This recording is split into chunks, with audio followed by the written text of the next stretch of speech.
Guest Services Manager Colleen Foster, and welcome to the first installment of the Heartbeat of the House. In this series, we're going to explore the lesser-known yet vital areas of hotel operations that many team members never get to see.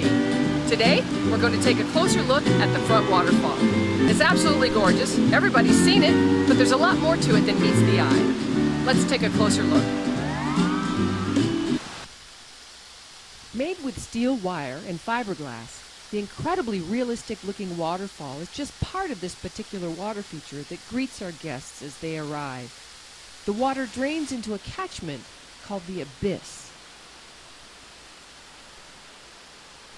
Also part of this system is the Kihei Pond and the McKenna Pond, with 90,000 gallons of water in the system at all times. Okay, here's an overview. You have the main waterfall, which drains into the abyss. Then you have the pump pit.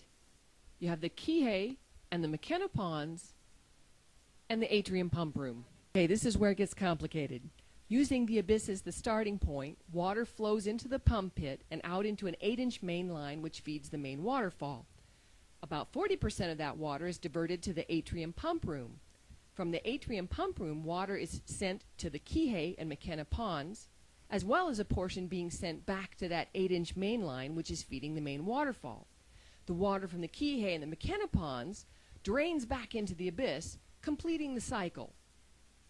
Boy, I hope I got that right. So let's take a closer look at the pump pit. The pit is a concrete vault buried under the ground. The vault contains the pumps, filtration systems, and electrical panels for controlling the pumps. The vault is 12 feet deep. Down we go.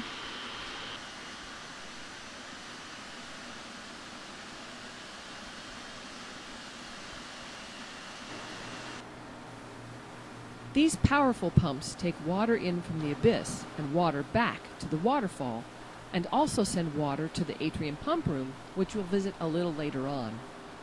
In addition to biofilters in pipes under the ground, there's also what's known as a mechanical filtration system.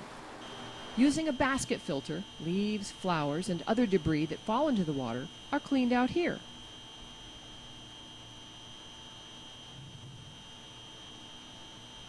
This high voltage panel contains the variable frequency drive controller, or VFD, which is a type of motor controller that drives an electric motor at variable frequencies and voltages.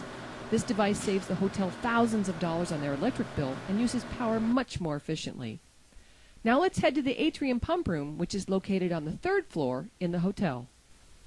These areas are all considered confined spaces, and safety protocol must be followed at all times.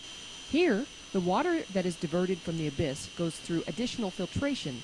These fiberglass tanks are half filled with silica sand, which acts as a filtration media.